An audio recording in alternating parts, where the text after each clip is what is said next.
Darlyn, tell me, how did you first get involved with Mont Sinai Ministries here in Bayonnaise, Haiti? Well, we had gone on a mission trip to Ecuador, and we really enjoyed it, and we knew that we wanted to travel more and do more missionary work. We came to Haiti with a group from our Okeechobee Rotary Club, and they were looking into drilling wells and trying to get better water for the people here. And we got a ride over to an orphanage, and we met the children in St. Victor, and it was just such an amazing experience, and there was just so much love. The kids were just amazing. And when we were getting ready to leave that day, there was a woman that was a house mother here, and she was crying, and I asked St. Victor, I said, why is she crying? And he goes, she's sad because you're leaving and you take your hope with you. And just out of my mouth came, we'll be back. And we've been coming now for 11 years. That's awesome. Talk about your role and your involvement with the ministry. My role from the beginning has been just to come here and love on the kids, you know, and just hang out with them and do things like paint their fingernails and their toenails and do arts and crafts with them and love on them. And what I do at home to prepare every trip that people go on, any group that goes, I always pack all the supplies. Plus, Lyle and I both are always asking people for donations, and you know, and we make sure that we have a lot of stuff and try to get everything that they request or need. And since I started working at our church's thrift store, it's been such a double blessing because we have to get rid of a lot of the stuff that we have after a while, after it doesn't sell. And it helps the kids here and the staff here because we have so much, and we just put it on either a container or a pallet, and we ship it over, and it's just been a wonderful blessing.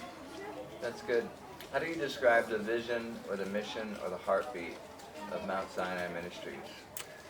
I would have to say love, and God is love, and St. Victor is just like their dad, all the kids' father. You know, a lot of people call him dad, and we're like their American parents. You know, we have some of the kids that call us mommy. Some of the grown men call us mommy, that were here when we first came and now are away at university studying to be a doctor. That's Emmanuel, and he's going to be coming back when he graduates to help take care of the children because there is no medical help here in the city. And the kids, you know, get colds and the flu and all kind of cut, and it gets infected. And, you know, there's a lot of infant death mortality from childbirth because there's no doctors here to help. It's just midwives, women that have helped bear other children. And it's just sad. There's so many things in America that we have that can cure so many of the things that they get, and they just can't get it. And it's just heartbreaking sometimes and it also makes you humble to realize how wonderful it is to live in America and to be able to get a clean, fresh glass of water out of the refrigerator and not get sick from it, you know, or to be able to run to the doctor or a emergency clinic and get whatever you need for whatever's ailing you. And they can't do that here. And it just that's our goal. I think our long term, the first time we came, we even talked about the fact that they had no medical care. So it's been part of our vision for the last 11 years to find a way to build a medical clinic here. And that's kind of what we're doing now. We're finishing up, you know, the orphanage that was just built, 2-story orphanage. And so our next goal is to try to get this clinic built so that we can start serving the people in the community with needs, with medical needs. So they don't have to suffer, you know, needlessly or pass away from something that we can cure. Yeah, that's good. How is the Lord using this ministry to help share the gospel? Talk about evangelism. Well, I have to share first that the thrift store that I work at is in a very large Haitian population community. So I've been sharing with the Haitian women that come in our store. Some come in every day, and I show them pictures from the orphanage, and it's kind of like helped our relationship. You know, they don't communicate, like I don't speak Creole, but we somehow are able to, you know, get the message across what we're doing for their people here. And it's mind-blowing, you know, it's developed our relationships with them. It's we talk to people when we're at home. You know, everybody knows that we come to Haiti. You know, we post it all over the internet. We talk to people about it. You know, we invite people to come, and a lot of the people some of the people that have come with us aren't Christians. You know, and they come and they go, wow, this is just amazing, and it's all the love of God. You know, and the purpose that He's put on our hearts to come here and help people who are less fortunate than us. And we just love the kids. Basically, that's it. We just love them. That's good. Well, this is the voodoo capital, witchcraft capital of the world, and good doctrine, Christianity, true Christianity being taught is important. So talk about church, the Christian education that they're getting, making little disciples. Yes. Well, when we first came, every night that we'd go to bed and try to go to sleep, you could hear the chanting of the voodoo. I mean, mostly all night long. You'd drive down the road and you'd see the flags. And I remember looking into a person's home, and there was a big bowl, and it had blood and feathers in it. And that was just like, whoa. And then when St. Victor started building up the orphanage and he had the church and everything, it just like snowballed. You know, we were helping him to help them. You know, we were showing them that we cared and loved them, and we could continue to come just every year, once or twice a year. A team comes here and that was part of our idea too. We wanted to build relationships. Like Lyle and I both have a godchild here now. St. Victor's son, Lyle's his godfather, and Milady is my goddaughter, Smith's daughter. So, but all the kids are like our kids. You know, we love them like they're our kids. Yeah, that's good. So, talk about the Christian education. Yeah, the Christian education and the school is a Christian school. They're taught, you know, biblical principles, and they're learning about the Lord, and they're developing into godly men. If you look at the older boys that have moved on and live other places, and the girls, they're living godly lives. You know, they're coming to church, and they're worshiping the Lord and leading worship, you know, and playing the instruments, and just it's such a blessing to see the work that's gone into here and the progress that they've made in developing disciples among the children as they grow. So it's amazing. It's beautiful. Yeah, and talk about like Emmanuel, who grew up and wanted to be, you know, and also the worship leader, right? Yeah, Emmanuel. Yeah, Emmanuel. When Emmanuel was younger, I don't know how many years ago it was, but him and I forget the other guy's name who wanted to go too. But there were two boys that we sponsored to go to music school. So there was Emmanuel, and then they learned how to play guitar, keyboard, drums, and Emmanuel was singing, and you saw the fruit of that yesterday when he was worshiping, and I was in tears. You know, it's just to know that you were a part of that, and to see what God has done in these children. It's so beautiful. It's just beautiful. That's awesome. You also presented a quilt yesterday at church. Talk a little bit of the backstory behind the quilt and how it got. Okay. Yeah, we had a woman, Miss Virginia. She lives in Okeechobee, Florida. She is a quilter, and she came probably about 9 years ago and brought sewing machines that they can use in Haiti that aren't electric. They're paddle, the old-fashioned kind of sewing machines, and she taught them. Started teaching them how to make quilts, and they made some clothes and stuff like that. And she was a blessing to be here. And what she did was she had a bunch of the quilt material that the kids had made when she was here, and her church made it into a quilt, one for the church to hang up and one for the orphanage to hang up. So we presented that to them yesterday at church, a gift from them. That's awesome.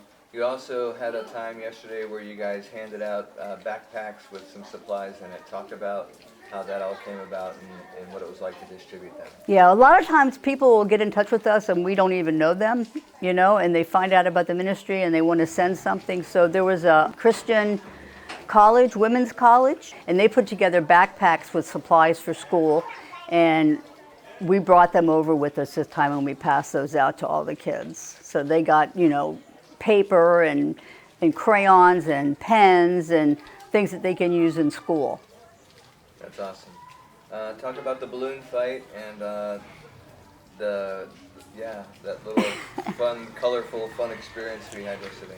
Well, when we first started coming, we didn't think of a lot of this stuff. We just came, we played with the kids, and did some small things with them. But as we started coming every year, we say, what can we do next that's different to give them an experience they've never had before? And we started with the water balloons. First year we had to tie each one individually. I think we had like thousands of them, and we all spent half the day just tying up water balloons, and they had such a blast. One year we had some bubble wrap from wrapping stuff in it so that it wouldn't get busted, and they thought that was like the best thing they've ever seen. They were jumping and popping and laughing, and oh my gosh, and the joy that such simple things they get to do when we're here is just, that's like how we get so blessed, is watching them enjoy themselves and be happy. And then the color run, we did a color run at home, and Lyle thought of, why don't we take the color run to Haiti? So that was a no-brainer, so we did that. And every year we try to think of something different. This year we were able to get a cotton candy machine here. So they'd never had cotton candy before. And when St. Victor comes to Americans, he stays with us. And he loves to go to the Golden Corral. He calls it the Corral Golden. And they had introduced cotton candy at the Golden Corral. So we gave him some, and oh my goodness, he was like, oh, his eyes got all big, and he's like, oh my goodness, this is so good. So we said, we got to get that for the kids. So we brought that, and we were able to share that with them too. That's awesome. So let's talk about ways Christians can get involved and support this ministry. Talk about prayer support, financial support, and volunteer opportunities. Well, we always need prayer. I know that when hurricanes come this way, we all are praying so hard because they have no protection from the storm except the houses that they live in. And most people here live in, grass huts and thatched roofs. And they had back in one of the last hurricanes they had here, they had flooding which took 5,000 people out of this community. And so we always are praying during storms and earthquakes, and they have so many natural disasters here that they don't have shutters, they don't have anything like that. And so we always pray for that, and we always pray for their well-being and that they have food, because there were many times when we get a call from St. Victor, I have no food to feed the children, and we'd scrounge up and get some money sent over and get some food for the kids. So there's a lot of needs here, and it's very expensive to take them into town to see a doctor. I think it's like $75 for office, to go see the doctor, and then the medication is like $75. And that, American dollars, and that is a lot of money for them. They can't afford to do that. And so we need prayer in that regard for their medical needs, and just to run the orphanage, to pay the teachers. Some of the teachers that work here still, would work for 3 or 4 months and not get paid. And they stayed, and they taught the kids. So that's part of the ministry, and everything that they need, food and clothing and supplies, they need all that stuff, And so and then we have a website, Mount Sinai Ministries, and if you want to donate there, you can, and that would be helpful. We have a sponsorship program that's been going on for quite a few years, and you can sponsor a child and get involved. I know a lot of people can't come to Haiti for whatever reason that might be, but I have to tell you, you leave here changed. You're not the same anymore. You go home and you appreciate everything that you have, because they have nothing here. They really don't. And I used to tell people when I go back to church when I got home how the way they worship the Lord, and they don't have basic needs and necessities, and they praise Him like that, we all have to love Him like that and trust Him for everything. And they do. They do. And it's just, they're innocent and they're beautiful. And I just encourage anybody that listens to this, that if you can do it some way, somehow, come and join us on a mission trip. You will just love it. You will. They touch your heart in a special way. Very good. Why do you do what you do? I think mostly because I just love the kids and St. Victor and all the staff here. they treat us like we're royalty. I mean, they do. They feed us. They do everything for us. And you know, God gave me a passion for this orphanage in particular. We don't go anywhere else but here. You know, we have relationships here. We want to develop more relationships. We want to see Emmanuel come back here and take care of these kids and give them medical help that they've never had before in their town. And we had some doctors or nurses that came one time when we did a mission for a medical mission. And there were people from the village that came and were in line from like 6 o'clock in the morning to 7 o'clock at night waiting to see the doctor or the nurse. And we did that for 2 days. And they just stood out there, patient as could be, and they got to see a doctor and they got to get medicine that they needed. And we want to have that all the time, you know, to save lives and to help people not be sick, you know, and to be healthier. We taught them about, back when the cholera was really bad, we taught them about washing your hands, you know, and better hygiene. And the cholera has really gone way down. We've lost one orphan from here to cholera a couple years back. And that's just stuff that we don't want to see ever happen again. That's good. Final question, is there anything else the Lord put on your heart to share with us today? I just hope people will come and see what a beautiful place this is, and such the most poverty than anywhere else in the hemisphere. The people that just don't have anything, but they are just the most beautiful people that you'd ever want to meet, and it's just love. It's God's love in them. They bring out that love, you know, they bring the love out of us for them, and it's just something that everybody should experience once in their life. Maybe even more than once, maybe like 10, 20 years, you know, like we've been doing, because you get here and you just want to keep coming back. And I was unable to come for 4 years, and that was really difficult for me because I had no choice. I couldn't help with the situations that I was in, but oh my goodness, I was so excited that I was able to come back again and see all the kids and see how they've grown and how they've matured and how they've developed and what godly children they are and how obedient they are to St. Victor and you know, how they get along and just the love. It's all about God's love here.